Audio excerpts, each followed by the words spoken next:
a little bit of about a week or so since the last time I think I was out here with this camera. But a few things been going on out here, so it's been keeping myself a little bit busy physically outside of the gym. Although I've still been popping into the gym, I've been having to come in at times that are a little bit more packed in there, so I haven't been able to really pull out the camera. But quick little intro today, and then we'll get right into it. I am, first of all, not wearing gym shorts as I left them behind. So these are work shorts, unfortunately. This will be the determining factor, as today's training session will not be involving any legs at all whatsoever. Also, I've been doing a lot of lifting, carrying, and grinding, dirty work, heavy lifting stuff for a buddy. So my back and my legs are well worn over the last 5 or 6 days and probably deserve a little bit of a break anyway. So I don't normally ever really train like an arm session, but I'm going to do an arm session today just to rest essentially my legs and my low back a little bit, as I've got a couple more days of heavy lifting / standing coming up this week. So I don't want to get myself into a position where I'm going to be out of action for a little while. So this is just listening to my body and understanding a little bit about, where I've been in the past and how things, when I've pushed them too far, have kind of come back to haunt me in the end. So I'm just listening to my body a little bit and not doing anything. I would have typically wanted to do a little bit of a full body workout for you guys today, but I'm going to stick to an arm session. I don't normally, as I said, do arms, so this will be an interesting one. I don't do a big, huge volume of arms. When I do, I typically will finish something if I've just got a little bit of time to kill and maybe just want a bit of a pump or something sometimes, or whatever. So I might do some bicep curls that way. I'll do some if I'm doing full body, but it's not big, heavy stuff. I'm not doing a full arm session. So I'm going to go through today and do probably two bicep, 2 tricep, 2 shoulder. The shoulders won't be big pressing like I would typically do in a pressing day or with pressing exercises with bench press or something. So it'll just be probably lateral raises, 2 variations. Probably I'll do a machine and a dumbbell, and I'll probably do the same thing with triceps and biceps as well. 1 machine and 1 dumbbell. We'll go down there and get that started straight away. So bear in mind, I am not wearing the right shorts, as I said, nor am I wearing really appropriate shoes, really, but that's okay. You can still get around there. Arm session excuses, here we come. See you guys in there in just a second. It looks like there's a little bit of a crowd in there, but we'll see what we can do. We'll figure it out.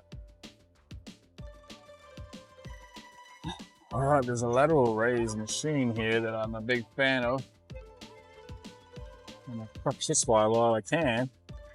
Not too many people around. Make sure this microphone sits in there properly. Oh, so this one's a pretty nice one, actually. It's old school. I've had a couple of these in my past. Not exactly like this brand, but I am a big fan of these because they keep you in a stable position. So you can just concentrate on just the force of the lateral raise.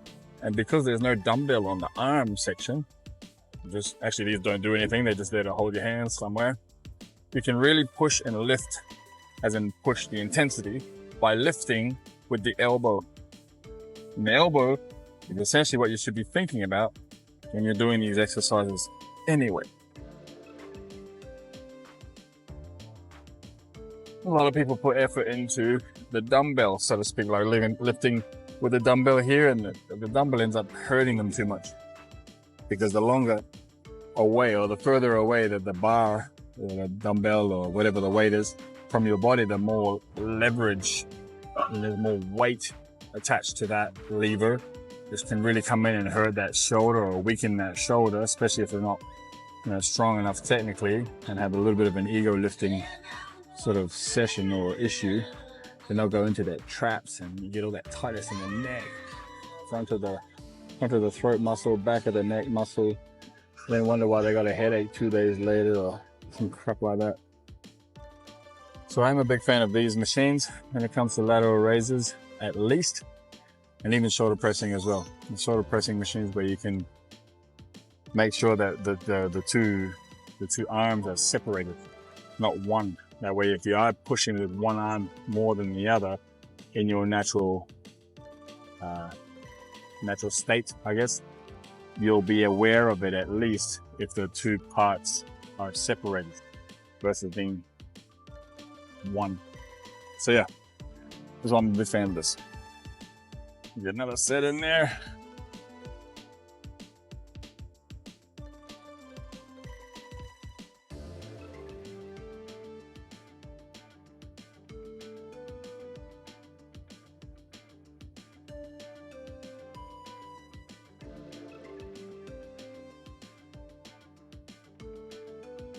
All right. So you see I tuck my chin in a little bit. And that's just something I do personally because I find I get a little bit of a tweak or a little bit of a pinch if I start looking up. That's probably because my posture is not probably the best on here.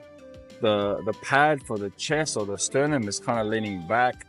So I tend to push myself into it because I do like to have that connection with my torso on something. You can eventually or essentially lean back or maybe even sit backwards. I'm not gonna do it. I've tried it before. It's not that comfortable for me because my elbows tend to sort of slide off the side here because of the size of my back, maybe.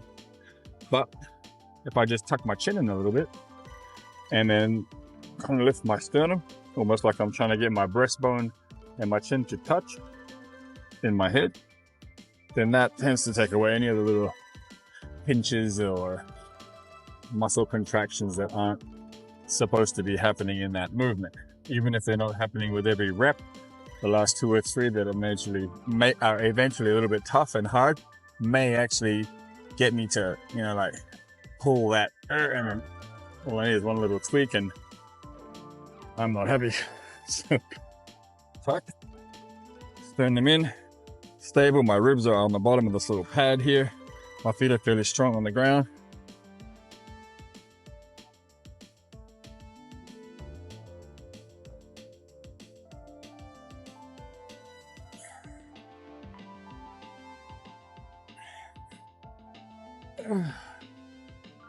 Oh, 3 sets. I'll put one more in there. Got a lot of blood up into the shoulder area since the shoulder is going to be doing a lot of work with the bicep to tricep as well as the shoulder. I'll get a little bit of a blood flow going on in there. It's going to only be beneficial. So let's see with that. Then after this, I'll stick to the machines and I'm going to go do a bicep and then I'll do a tricep on the machine as well. Then I'll switch over and go to the dumbbells from there. That way I'm doing all the machines, bicep, shoulder, bicep, tricep, and then I'll do dumbbells, same thing, shoulders, and bicep, tricep. Keep it easy. Let's see how we feel. Might do maybe a barbell tricep and a dumbbell tricep when we get down there, so add an extra, see how we go. Just so you guys have a little bit more of an idea on what you do, but I don't subscribe to as many exercises as you think. I keep things pretty simple, pretty basic for the most part.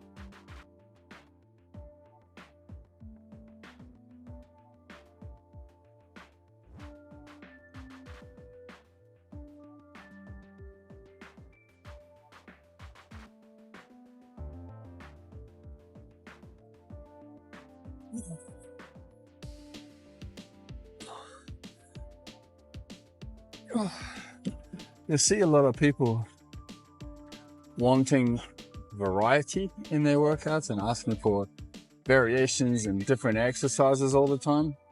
I'm not a big fan of this. I think if you find what suits your body well, what you can move quite strong and well without, injuries or potential injuries, and get relatively strong and good gains from, just stick to those exercises.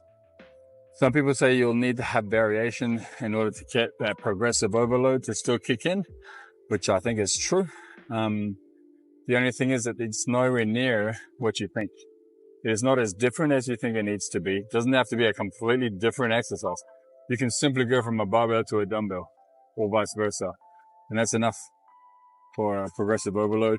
Stick to that for another 8 to 12 weeks, 16 weeks, and then just go back to the original one again and just literally switch between those two. Now maybe after 5-6 cycles of each, or a couple of years of training like that, then you might want to try and find a variation. But if you're finding yourself getting bored in the exercises that you're doing, the problem is not that this exercise is boring. It's not that this, movement itself is boring you. It's that you ain't got the discipline to do what you're supposed to be doing. This is not a variety-based lifestyle. Hitting the gym is not I want something to do. That's not how it works. You should be working towards goals, I'm working towards staying strong, keeping strong. The body might shift and change a little bit, sometimes a little bit thicker, sometimes a little bit thinner, but it's, small increments. I've already built my body to be the way that I like it. I've tried to go bigger and thicker, and it worked for my body type. I've been leaner and thinner, not as comfortable. This is a happy little medium for me, and I'm just about maintaining this.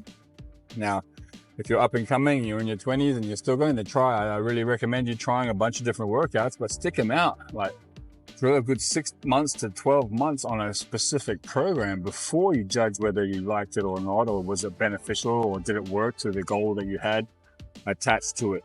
Don't just jump across because you're bored. Like, boredom is not a real thing. Boredom is not something like you should be trying to attack and change and figure out. Boredom is just the time between two things that you're doing.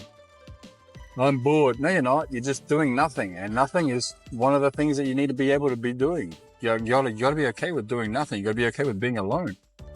You don't need to have your phone out all the time. Just every spare second that you have to be doing something. Relax, chill, breathe, listen to the music. Take your shoes off, ground, do something simple. It's not as complicated as you think. Boredom, in my opinion, I've never really said I'm bored. I don't think ever.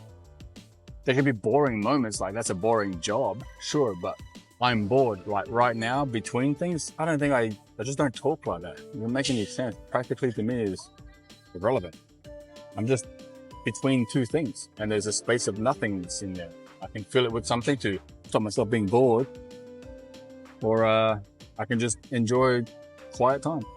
So don't worry about switching so many exercises just because you're bored.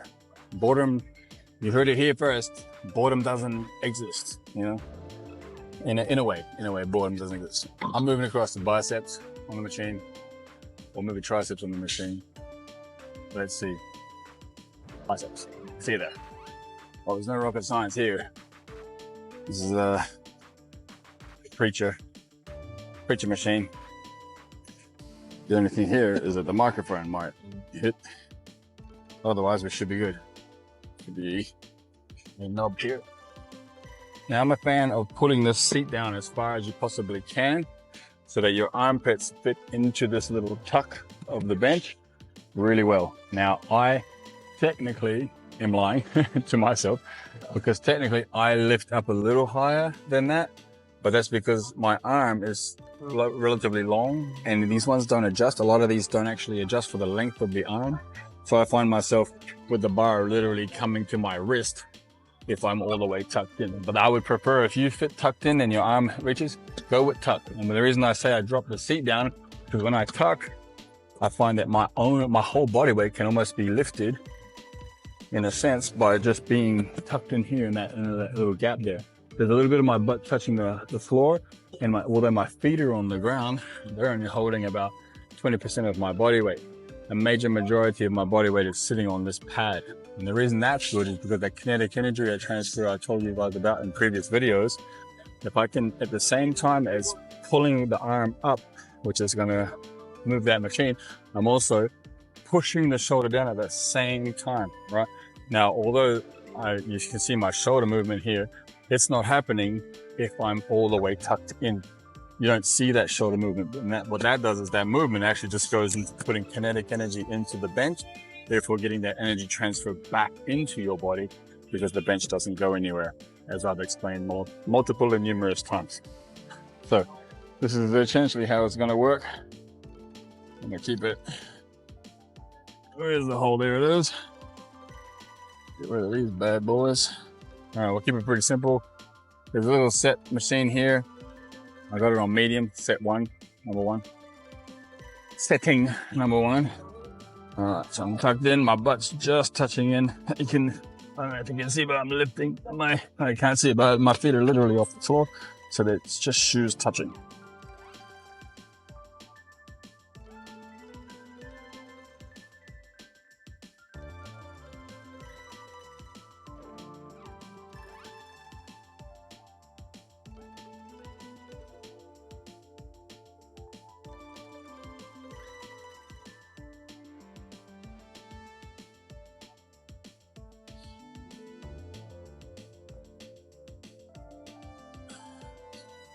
I think we did 4 sets of 15 on that shoulder, so I'm gonna stick to that. I'm just gonna pop a little bit of extra weight on there, and yeah, we'll stick to 4 sets of 15 on this little machine here. Specifically, it's got a stripe, so they've got these settings automatically set into the system of the pulley. I don't know if you can see here, but the pulley itself is a little bit obscure. It's not a perfectly round or a perfect oval. It has almost like an egg-shaped shell to it. Egg-shaped shell? Egg-shape. Has a bit of an egg shape to it, which allows that resistance to be pulled across the whole movement a little bit more evenly. So when you have these other pulley systems that are relatively oval or whatever the system is, and it's the same up and down on the movement, it kind of tends to just get to this point where maybe it's a little easier up here because all of a sudden now the weight's kind of coming straight down, so this bit here ends up being easy. There's no resistance on it. But with these little ovals, with these little egg shapes, it tends to be hard all the way to the end. That gravity that, naturally would occur on another hole, on another system, doesn't really transfer across. So that's why I like them. They're pretty cool. And this gym has so many cool exercises and machines. Old school, new school, a whole bunch of cool.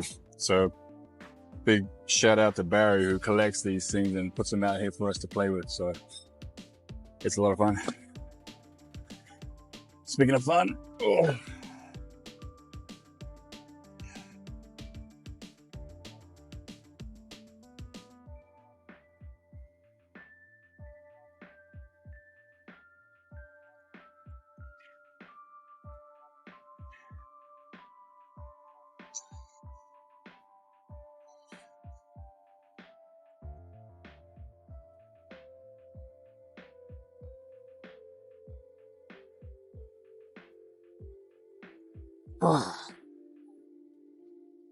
So what I have noticed is that I've been implementing in my training a little bit more of a start and finish every session, like a specific start and a specific finish, and filling in the gaps in between with whatever workout I'm doing on the day.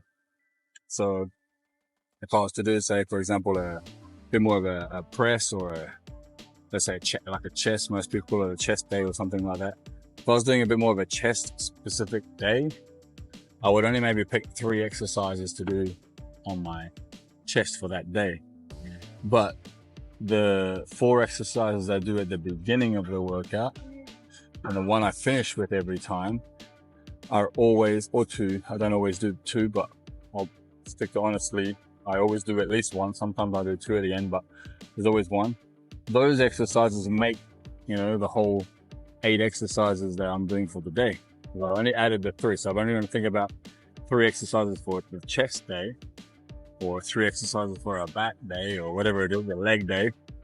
But the reverse walking on the treadmill, the stepper, which is kind of like I've explained before, like almost like doing lunges for me, the way that I do them. The quad extension and the calf raise, seated calf raise are in there every time. And the chin-ups at the end are in there every time. I will sometimes walk normally forward on a bit of an incline on a treadmill if I've got a little bit of time to kill, or if I'm here with someone and they're still finishing up their sessions, then I'll walk a little bit. So that's why I say sometimes it's not every time, but the chin-ups are every time. I always end with chin-ups, regardless of whether I did a chest day or a back day or a leg day. I always end up with chin-ups.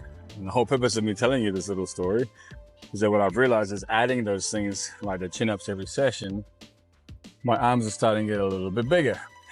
Now, the chin-ups aren't exactly the easiest exercise, obviously, but they aren't concentrated bicep workouts, right? But I'm getting bigger. I can notice I'm getting bigger in the bicep just because I'm adding the chin-ups. So, as I'm doing more, how you doing, Barry? As I'm doing more and more of these exercises that kind of isolate, the more I start realizing I'm not stronger than I would be, although I can definitely tell I'm bigger than I used to be. So there you go. If you want a bit of size from the biceps or in the arms as a whole, start doing big compound movements like a chin up, and you'll probably gain a bit more size without specifically tightening up the biceps from doing so many curls, and then ending up with potential injuries around the elbow, the wrist, or the shoulder as a result of just lifting way too much weight on a bicep curl than you need to, or that you are supposed to be doing based on how long you've been training, your age, or your diet and recovery protocols. Anyway, speaking of recovery protocols, talk too long.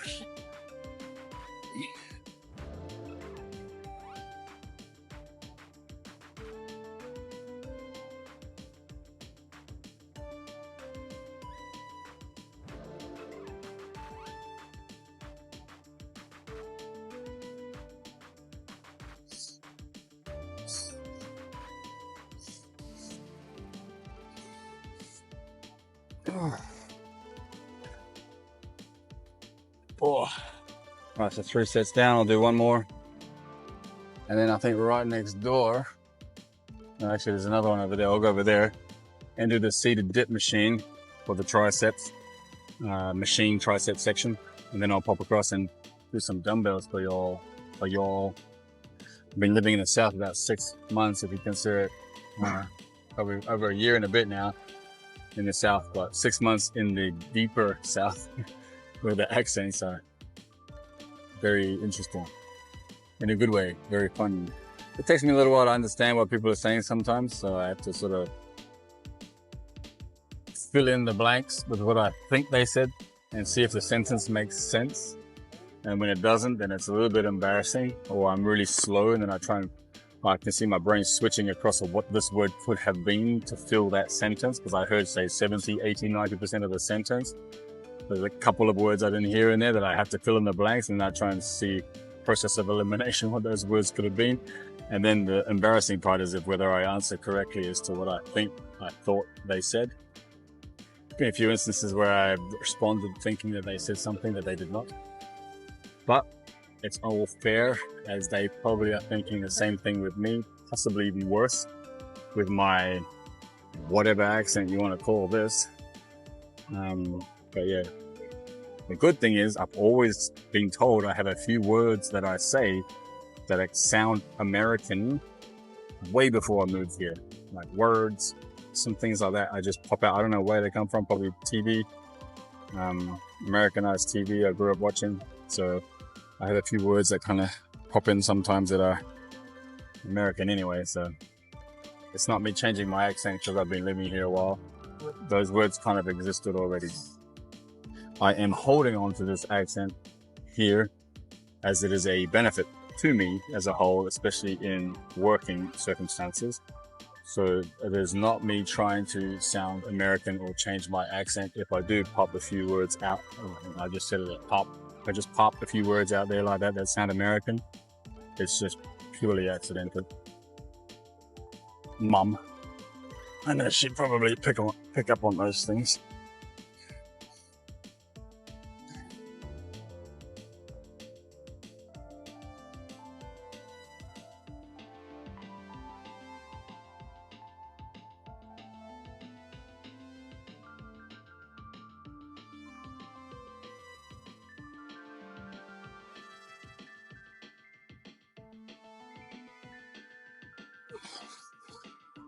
All right, let's move across to the tricep machine. Ooh. All right, so the dip machine, it looks a little something like this. Straight in there.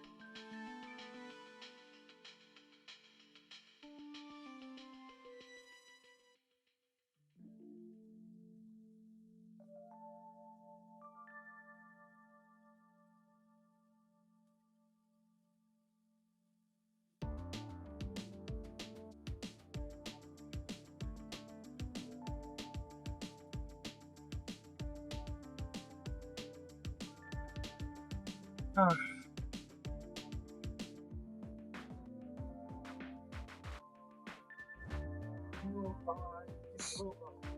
Not much to this exercise. I mean, the thing only really moves one direction, that's straight down. So we can't really jimmy that up and get it wrong. What you could do is maybe be tucking your pelvis in.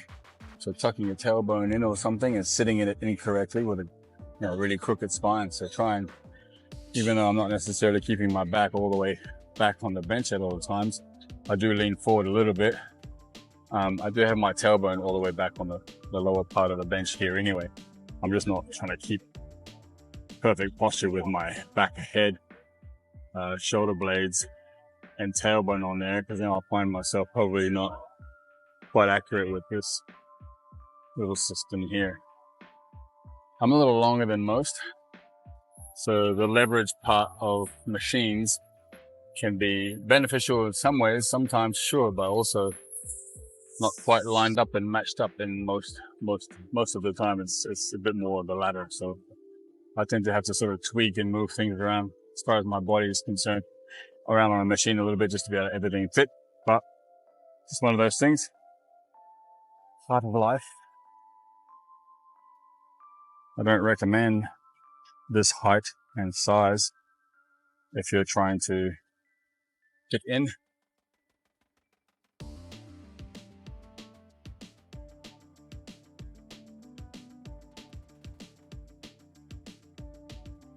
All right,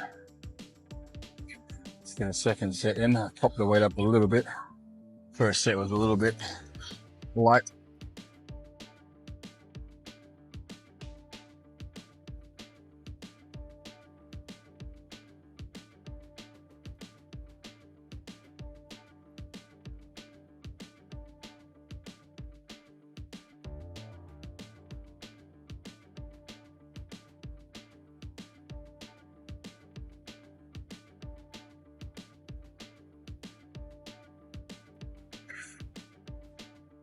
I think I can probably do a couple more plates again.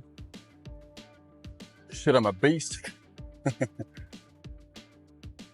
I'm doing a little bit more than I expected. I don't know if that's a good thing or not.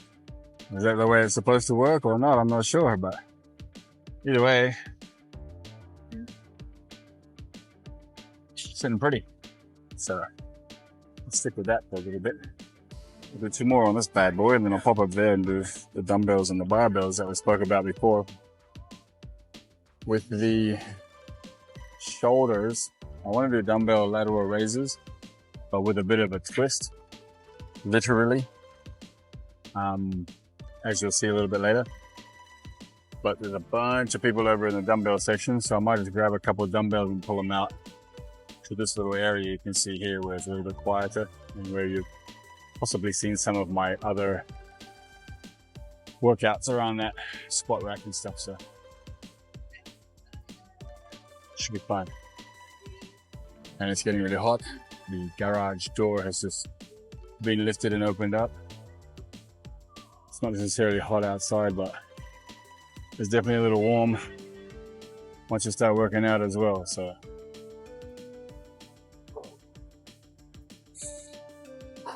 Right. I believe this will be number 3. It feels like a number 3.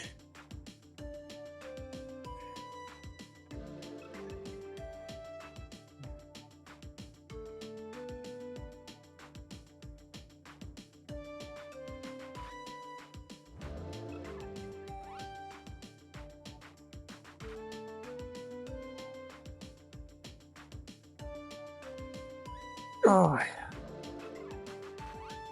So I always find that you can do a little bit more and push a little harder with the machines as far as like resistance and weight. So when you're lifting with your dumbbells, you'll find yourself more than likely using a lot more of the stabilizing muscles in the shoulder joint, or the hip joint or the knee joint, depending on what exercises you're doing. And those are where little tears and accidents can happen. So if you're doing purely like bulking type workouts or pure strength type stuff, and you're not doing it for athletic prowesses, or you're not an athlete or using your body for athletic purposes, then I would probably recommend pulling out machines more than, say, dumbbells, but not completely no dumbbells, no barbell. I would say machines first, just for longevity. So they were created, machines were first and originally created for that safety aspect of training. And they started doing circuit trainings back in the late 80s, early 90s with machines where people would just go around and set 10, 15, maybe 20 different machines in a circle, so to speak. In 30 seconds or 40 seconds, a beat would go off, and people would go off and move to the next exercise machine in line. And you could sort of get away with it almost like a class, because the machines pretty much just do one movement, and even the average person who's not really like able to train super hardcore would still be able to get a really good workout there with minimal to no injury or potential injury. So I'm a big fan of them. Now, when it comes to, you know, performance and athletics sort of stuff, then that's a different story. You probably would be better off using barbells, dumbbells, bands, your own body, using all three planes of movement and all three dimensions for the stabilizers, sure. But if you're just doing a bit of aesthetics and a bit of bulking, off-season training, getting stronger, putting some size on, taking some size off, stick to the machines for a little while. I'm a big fan of machines, especially if you like pushing yourself a little bit, because they'll keep you a little bit safer.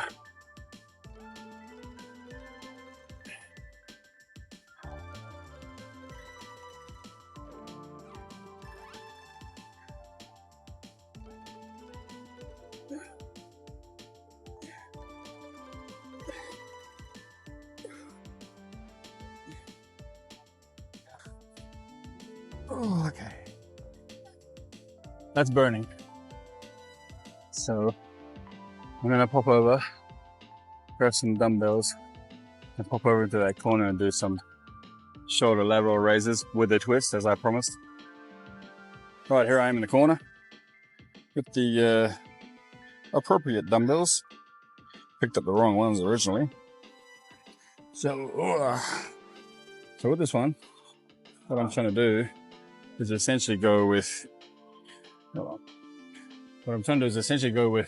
the typical sort of lateral raise that most people do. I don't have an issue with it, so for me it's perfectly fine to do. But what I will do is add a twist. So I'm twisting, first of all, I twist in, but without shoulders going in. I allow the shoulders to twist, but at the shoulder joint, almost like I'm just pivoting the bone inside without actually letting the joint and for the shoulders stay back as much as possible. There's a little movement there. I'm not, you know, super strict on it. So they come in, the dumbbells come in with the hands. Then as I go out, I twist them all the way up and end up supinating. Palms up. And then I get up here. All right, so that's the movement. And then swing, I guess, or it is a swing. So I kind of swing and get a bit of momentum by getting them to come in and touching the top here. So you'll see that. Pretty self-explanatory. No rocket science there.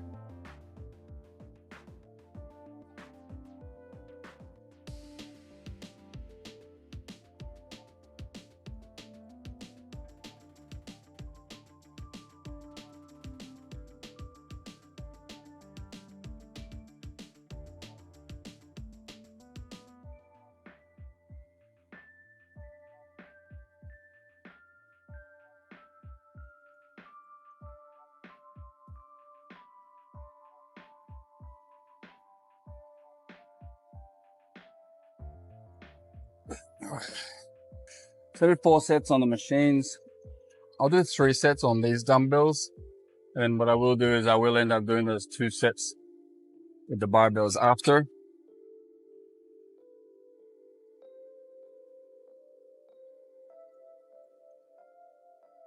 So just so you guys know, 4 sets on the barbell, on the machines. Oh my God.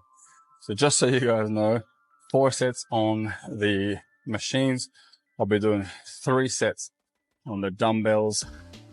Then I'll do 2 sets on the barbells. But I will go through a round of barbells like I did a round of the machines before I moved to the barbell. That makes sense? I hope so. The reason I do the rotation, people will ask, I'm sure, is it used to hurt me to go straight out to the side. I've had a couple little injuries. I was playing a lot of volleyball, so I was very tight in that rotation in the shoulder joint from all the volleyball spiking, and obviously a little bit more sort of rounded here and probably either tight or really depressed, one of the two, based on whether I was fatigued or tired and how much I've been doing. So the lateral raise, skeletally, like my body wasn't, anatomically was not set. So I didn't have good posture. The joints, the skeleton, skeletally, was not set in the right position. So when I was lifting, joints were crunching. Little tendons were getting pinched. Muscles weren't all being recruited in the right area, as I've spoken before. Muscle A, B, C was not being recruited properly because, say, B, for example, was too injured from volleyball. So B was asking F to help out, as an example. And then I'd be A, F, C. Then the F would end up being too tired from doing that movement to be able to do what its normal movement is, blah, blah, blah. So what I found is that if I just sort of relaxed and let things go, I would figure out how can I do these lateral raises. Because I'd sort of finished playing volleyball when I started doing a bit more bodybuilding and body shaping, and the residue injuries and bad habits from volleyball were still there, but not as pronounced or active. So I was able to slowly let those sort of dissipate and heal over time, whilst including some heavyweight body shaping sort of exercises without going too crazy, and reduce the injuries.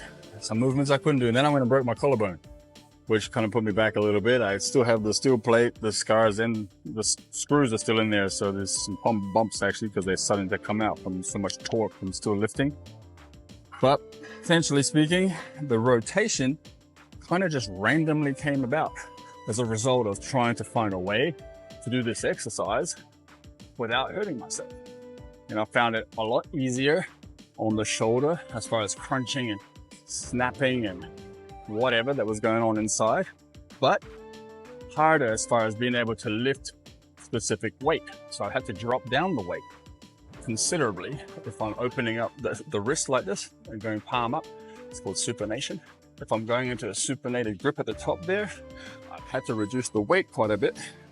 But what I find is that this exercise with that little rotation, it hits that front part of the delt at this position here, because I'm also in front of myself. I'm not pulling all the way back. I'm staying sort of slightly in front of myself. So that front part of the delt's being worked.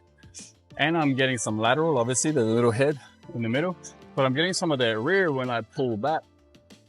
It's not lifting the weight with the rear, but it's activating the rear to go into position, put into posture. So there's a stability from the rear delt that is helping the lateral, the middle, and the front delt. Because the lateral, the shoulder has 3 parts to it, 1, 2, and 3. So the third part at the back is stabilizing the second in the middle and the first primary in the front. So this is what I found. Just all anecdotal evidence, and I don't care what studies say, whether that's able to actually work or not. That's what works for me until they test and scientifically probe me to figure out me, which they never will because I wouldn't allow it. Then I'm going to go with me because I'm training me. This is where science comes in. I'm more than likely going to be into that statistical anomaly, or in that 5% or the 7% or whatever the 15% is that doesn't. That's normally me. So although we are all not statistical anomalies, I am, and I'm here just to show you guys what I do and how I do it. So I'm encouraging you guys to get out, get stuff done. These are the exercises I've used. This is the training styles, modalities, and techniques that I've come across over 25 plus years of hitting gyms like this, and across the exercises and injuries that I've had. The amalgamation of what I do and how I do it is essentially the best of the best for me. Not that I am the best, just these are the best exercises that work best for me. So third set coming up. I'll rotate around so you guys can see that rotation I'm talking about. I kind of go forward, then I pull back. I'm about to hit something over there, so stay here. Rotation is not in the shoulder, it's in the wrist at the bottom. I'm just twisting my wrist. I'm not rotating my shoulders.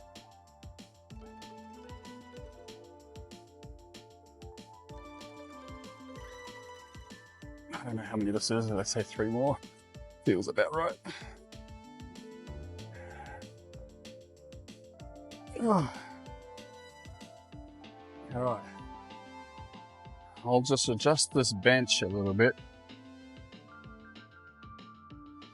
Yeah, I'll adjust this bench a little bit. And we'll use these dumbbells for a tricep extension overhead. I'm not strong with these at all, so this dumbbell will be plenty enough, especially if I'm doing 15s. And then I'll double up and get some bigger dumbbells for the bicep curls. All right, so tricep. Most people will typically do these with a rope or an easy curl bar. These are almost like a skull crush. They probably have the angle down, the bench angle down a little bit. But I actually enjoy these with a dumbbell. 2 reasons. One, it's a little bit of a different sort of pull, a different kind of resistance and training modality, especially resistance and where it works the shoulder. It's a little bit different with dumbbells because you can really tell what's left and right. And 2, I get a better shoulder position when I'm using dumbbells than I would with a barbell. A barbell, I will tend to pull and push on the bar almost like laterally, or what you would call horizontally this way. But I'm kind of pulling, you know, to get my shoulders to sit down. I kind of feel like I'm pulling on the bar, and that's what sets my shoulders up. But with dumbbells, you have complete freedom. You can fully pop across if my left or right shoulder are tighter than the left or the other right. I can usually just let that shoulder sit in that more comfortable position. So if I'm tight on the left and say loose on the right, I can literally be off tilt like this and still get the same workout on the tricep. Okay, now I'm just obviously just over exaggerating this, but the shoulder position. And because of that movement, I tend to be able to do more controlled work, which I like to do overhead. Control more than pure power or pure pressing. And you get a nice big stretch at the bottom if you let the dumbbells sort of sit there.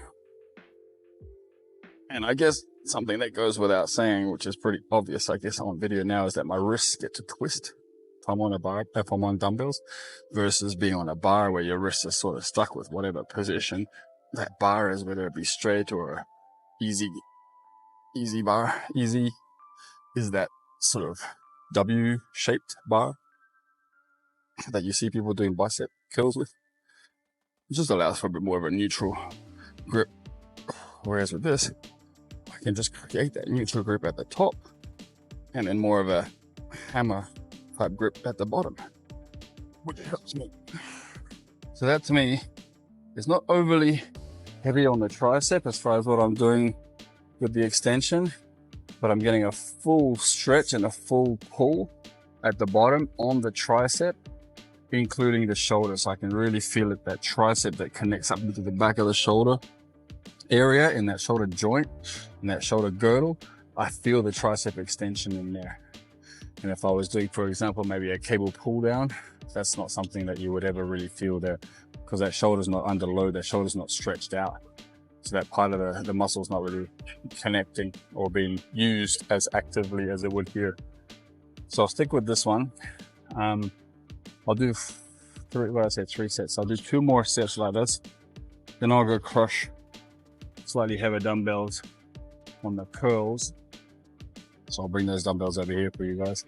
I like to do my curls seated as well, so I'll just do them right here. That will help maximize space and time. And then pop across and do some barbell stuff.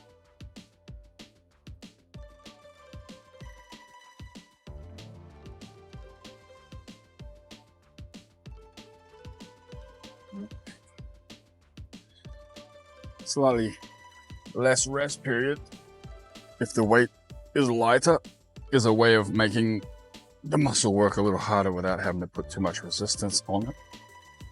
So shorten your breaks in between, and then getting those that stretch all the way at the bottom is really activating the tricep. I can really feel that, especially because I'm trying to keep my shoulders depressed down towards the butt and the elbows back almost behind my ears. They don't really reach behind my ears, but that's what I'm trying to do. So I get a full stretch of the tricep down there, because that weight pulls my arm all the way down from the wrist. So I get a full stretch from the elbow to the shoulder on the back end or the back side of my arm in the tricep area. The ability to twist a little bit, I overlooked that when I said there's only 2 parts that I really enjoy. There's actually 3. I guess it's kind of standard common sense, but common sense isn't common anymore, so I guess I should apply these things. Oh yeah, I'm feeling that one.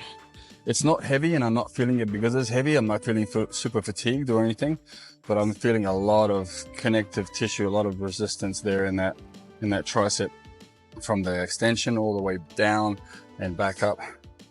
It's really kicking in, and it's doing what it's supposed to do. So I guess we'll see about that. It should be tough for me to wash my hair in the next couple of days if I did this correctly. For those of you on the inside, that's a funny joke. It's been 15 years since I shaved my head. So I've not had to wash my hair in quite some time. I do wash my beard hair a little bit, but not really that bad.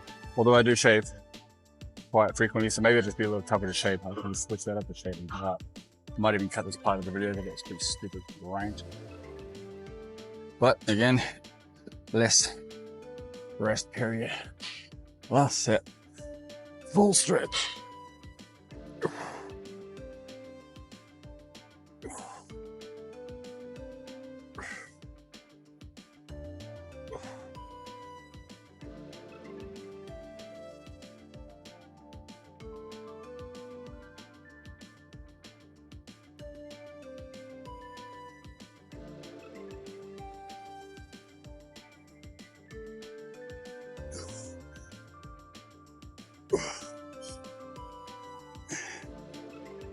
Oh, the burn is real.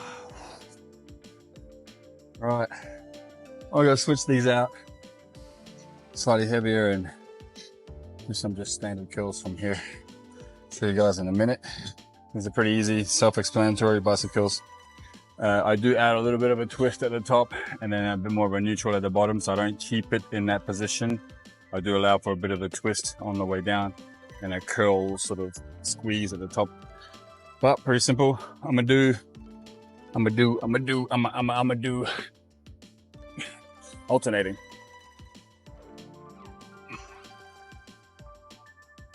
So I'll do 3 different variations for all 3 different sets. Just slight little tweaks, just so you see what I'm saying.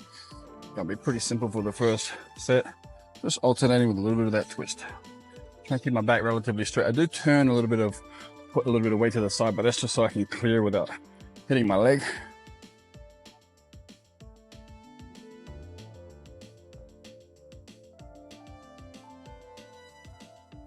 Oh, terrible at counting.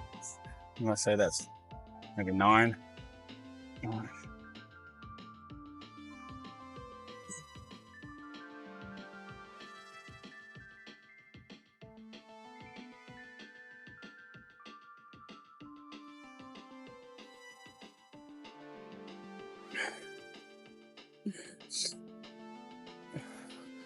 I think it's about 15 each side. Feels like about 15 each side. Oh. That curl burn glow is real. So Jay Cutler's on in the background as we speak with the biggest freaking arms in the world. If that's not motivating, I don't know what is.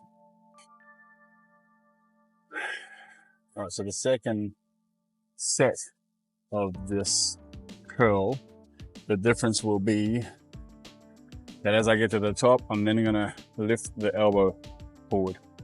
Right, that's the only difference. Get to the top and then add that lift. It's not gonna be robotic like 1, 2. It's gonna be one movement, but that'll be the difference. You obviously are going to be able to see it But yeah, that's the difference. And then the third set, because I'm going to be quite pumped, this is a little bit heavy. It's going to be both, but at the same time instead of alternating. And the difference would be that the rest period. So as the right is lifting, the left gets a rest, and vice versa. So it's a little bit more intense, especially near 7, 8, because you've been going essentially at double the tempo. So I'll get that out of the way. Camera's telling me to switch the battery, so I'm gonna do that right now. Right, battery's changed. Had about a minute's rest. I'm just gonna do the same thing, alternating, by adding a little wrist, elbow lift.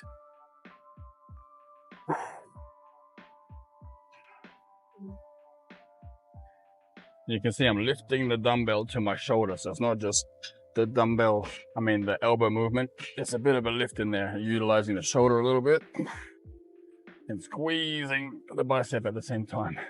Almost like you're flexing and showing off the peaks on the curls.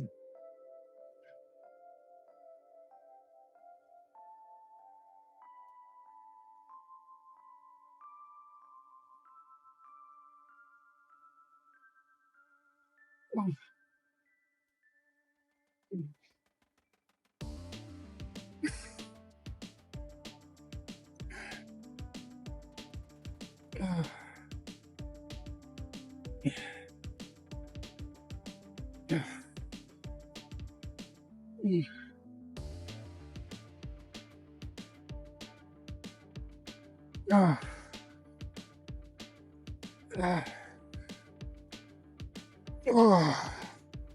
12. Right, I'm not so sure I'm gonna get 15 out there. It was actually starting to cane a little bit more than I expected. So I'll leave it at 12. And the last set, if I keep minimal rest, 10 should be a pretty good number. So this one, 15, 12, 10 in this example for today.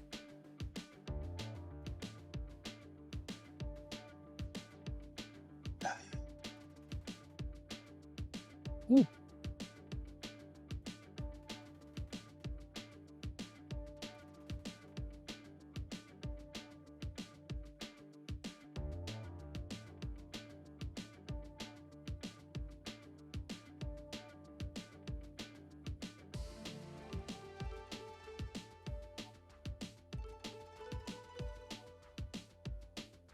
So,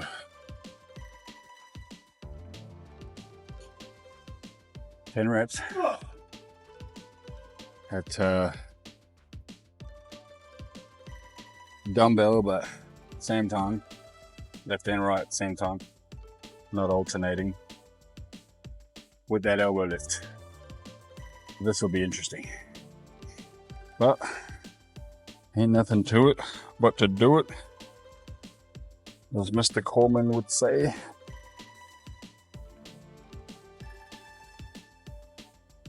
Right, okay. I'm trying to procrastinate a little bit here. Mic's in my ear, but F Mike, we don't need him today. All right. Boy, definitely got a pump on the biceps now. 4. 5.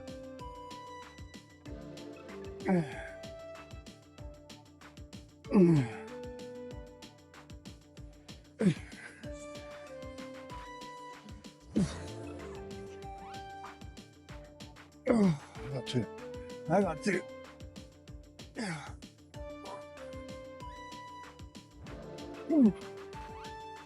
Oh, they're gonna burst. All right, so 3 little varieties of the bicep curl there with a dumbbell. I just did them as 1 set each, but you could do all 3 in 1 set, or all 3 as sets, and then use a different variety on another day or as a progression in 6 to 8 weeks or something like that. But I'm not a big fan of doing arm days like this. As I mentioned earlier, I don't really do them. Very rare that I'll do an arm session, but with a few niggling sort of back and leg issues that I've got right now. They're not niggling, they're not there yet, but that's why I'm doing it the way that I'm doing it now. I'm trying to take care of it before it hits or kicks in. I thought I'd do an arm session anyway. I believe this is episode 25, so I'm a quarter of the way through that first magical 100 videos, right? I may switch it up in the next quarter, so from 26 to 50. You may see some things a little different or not. See how we go. The whole purpose of this for me was to make sure that I was able to consistently hit videos and training tips and training exercises that I would show, and not really about me and my training. I'm not trying to do anything for the road to some sort of comp, or a lot of people, they do these things, or shredded in 90 days or any of these type of things. But that's not to say in the last 50 episodes or the last 25 episodes, there might be something that I choose to do then. Maybe I might record 2 a week and do an actual session. By then it should be nice and warm, summertime. So some of y'all asking for some of you guys asking to see if I've got a six-pack still. We'll get to see that when it comes to that part of the training sessions. But I assure you that I do. Right, I'm gonna change this position up a little bit and grab this barbell that's right behind you or above your head, and pull out a upright row. An exercise that most people should not be doing, but I will show you that if you do, how you should. So let's go. Upright row has been forever known as one of the worst exercises you could do because of the way people do them, and it's quite dangerous, especially with a lot of the technique that people were going through when they first started hitting the gyms. They weren't exactly doing the right thing because we didn't really know that much, and there wasn't that many people telling us and teaching us. So people used to lift an upright row this way, which is what you don't want to be doing. I could actually just feel the injury going on right now, just as an example. What you want to be doing is lifting essentially straight up and lifting the elbows in front of you, right? So you got to have the dexterity. You have to be able to actually rotate that way without lifting this way, right? So you want to keep your body up straight and just put the elbows in front of you and lifting it straight up. Ideally, just imagine that the bar is going to be running up and down your body the whole time, not lifting away from the body. You want to keep it up and down. You put some chalk on the bar. Sometimes will lift with chalk. You'll see white marks up and down. That's technically the right thing. I don't do a lot of weight on this at all, so no judgment at all. I am not a big fan of big weight on this exercise anyway, so this is not something that I suggest you guys do. It is definitely not something that I do. So wide grip there. The first little rep I do is just to make sure. Now I'm also going to, excuse me, but I'm going to be looking that direction to verify my technique and form in the mirror that's just behind you guys. I will be talking to you, but I will be looking the other way, so be aware of that. All right, so I'm keeping the elbows rotating forward.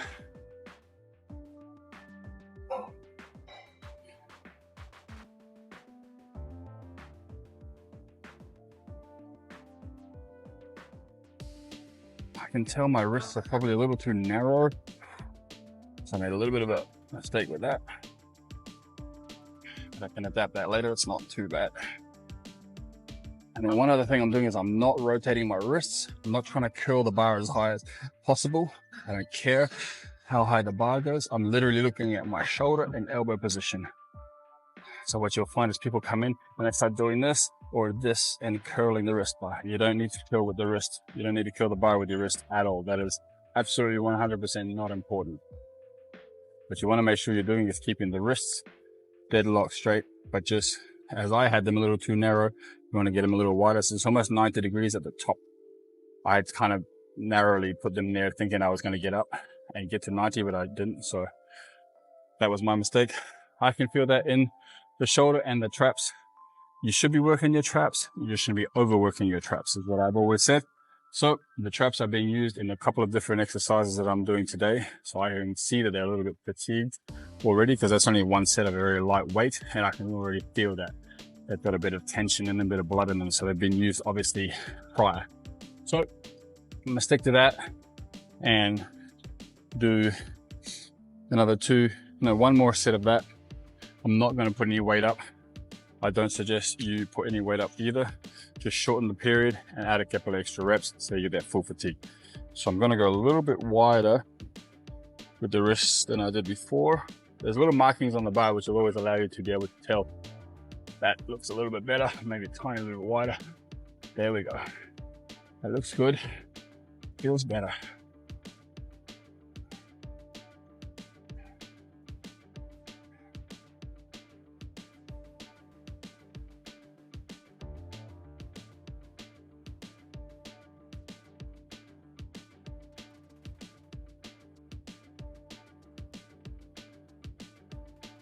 And 15. There's fatigue in there. And that's all I need. Now, I'm gonna go straight into a barbell curl. I'm just gonna add some weight to that bar and do a straight barbell curl in the forbidden squat rack. So I'll see you guys in a second. So straight bar curl.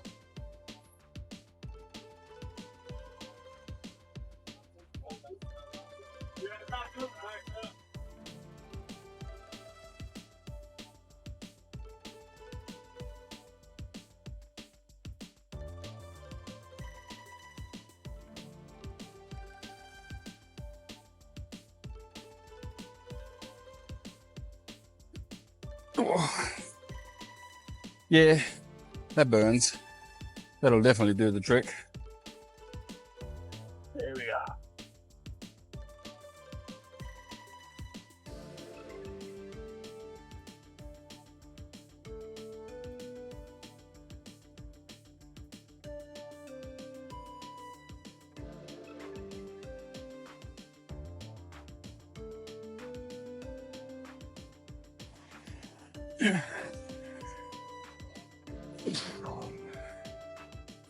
Oh, let's go for 3 more, yeah.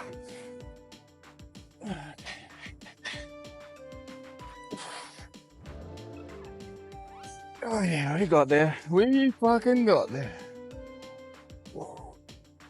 I'm gonna unload all this and see you guys on the tricep exercise.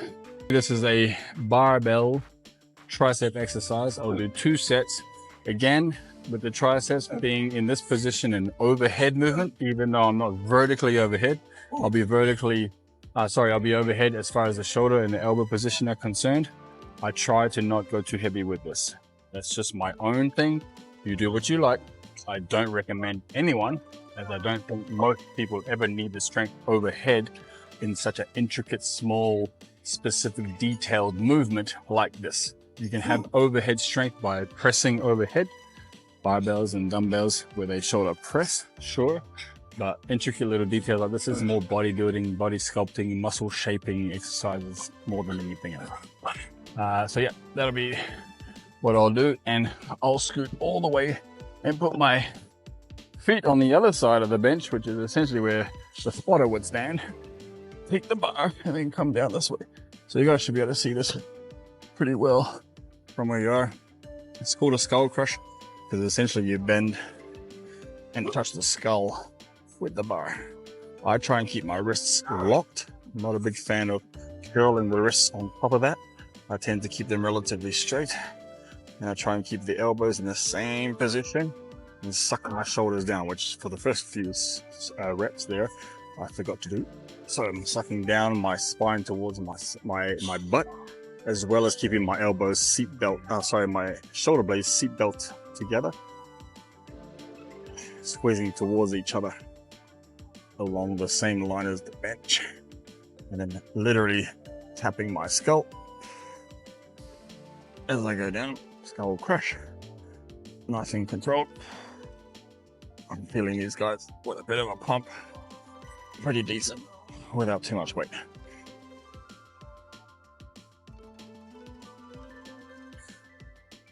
Right, there's not much science behind these apart from the technique being a little particular. There's not much science, I don't think, as far as making them easier or safer or harder or whatever. It's just purely based on whether you're able to do the technique or not. as to whether I recommend you do them. So I've had some people that just can't quite coordinate this movement before when I used to do in-person training. They don't like it, or sometimes it can be a little daunting and scary with the bar coming so close to your head and your forehead, and you're not, maybe don't trust yourself or your strength, and you don't know that you can actually hold the bar if it was to, essentially your muscles were to fail, and you haven't had any exit strategy examples happen prior in your training career where you've had to let go of weights and you've figured out how to get rid of weights. You just push them away. Let the mess be the mess, but let you not be the mess. So whenever something does fall or slip away, just push it away from you. That's what I say. Not towards people, just push it away. Get away from it yourself. Don't try and catch it. That'll be how you'll tear something. Just push it away, apologize for the noise, fix it, and get back to it. But yeah, so it is a bit of a daunting exercise. I don't mind it because I'm not doing super heavy weights, so it's fine. So I recommend you guys possibly trying it out with a bit of a lightweight and see how you feel from it. But being a little bit of a lighter weight, as I just said, I'm going to go cut it a little shorter with the rest period and do my second set just now. Make sure everything's stable.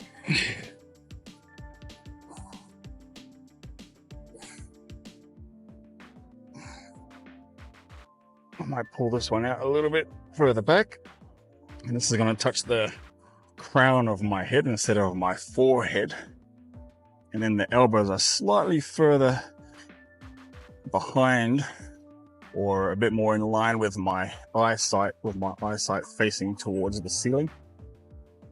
There's a little bit more abs involved, that's why the bar is shaking. And when I'm extending, I'm not leading the elbows back to horizontal or vertical, sorry. I'm keeping them along that line further back, which is adding more burn to that tricep, which I can really feel, especially on the left one for some reason. So 3, 2, 1 more. Oh. Oh. All right, so there we go. Now, what you guys won't see, well, maybe I can. We've done 4 sets with the machines. We did 3 sets with the dumbbells, and we did 2 sets with the barbells. So my brain automatically thinks I need to do 1 set. Now, I did talk about previously ending all my sessions with chin-ups. I normally do 2 sets max. 2 sets of max chin-ups, which is around about 15, anywhere between 15, around 15, give or take 2 or 3. So anywhere between sort of 12 and 18, to be honest, depending on how fatigued I am and what workout I just did. So what I might do is actually just do a bicep grip chin-up. Just 1 max set, I guess. I said I was going to do 1 set because I've done 4 sets, 3 sets, 2 sets. So 1 set would only be fair and make sense. So I'll do that. And then because I've gone and done 1 set of biceps, I've got to do 1 set of tricep max. So I'll probably pop down into the little dungeon and do some dips. That would be around about the equivalent of the chin-up. Although much easier.